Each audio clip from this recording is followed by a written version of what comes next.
திருவண்ணாமலை மாவட்டம் மந்தவாசி அடுத்த எறும்பூர் கிராமத்தில் ஒரே நாளில் இரவு நேரத்தில் 8 வீடுகளின் பூட்டை உடைத்து பீரோவில் இருந்த 5 சவரன் தங்க நகைகள், வெள்ளி பொருட்கள் மர்ம நபர்கள் திருடிச் சென்றுள்ள சம்பவம் அது அதிர்ச்சியை ஏற்படுத்தியுள்ளது. அதாவது வந்தவாசி அடுத்த எறும்பூர் கிராமத்தைச் சேர்ந்தவர் பெருமாள். இவர் விவசாய கூலி வேலை செய்து வருகிறார்.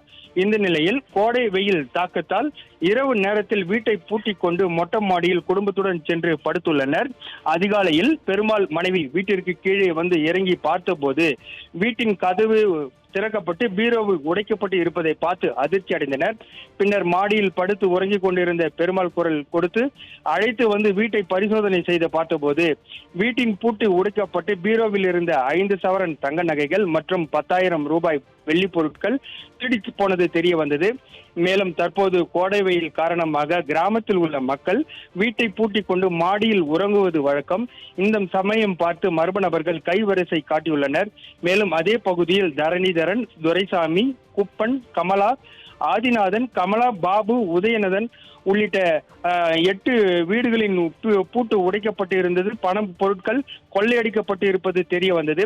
மேலும் காவல்துறையினர் சரியான முறையில் இரவு நேரத்தில் ரோந்து பணியில் ஈடுபடவில்லை எனவும் மக்கள் வேதனையுடன் தெரிவிக்கிறார்கள். விடியா திமுக ஸ்டாலின் ஆட்சியில் காவல்துறையினர் கும்பகர்ண தூக்கத்தில் இருப்பதாக பொதுமக்கள் குற்றம் சாட்டுகின்றனர். மேலும் அதே பகுதியில் கடந்த 2 மாதத்திற்கு முன்பு மர்ம நபர்கள் கோவிலின் பூட்டை உண்டியில் உடைக்கப்பட்டு பணத்தை திருடி சென்றது குறிப்பிடத்தக்கது. சுரேஷ்.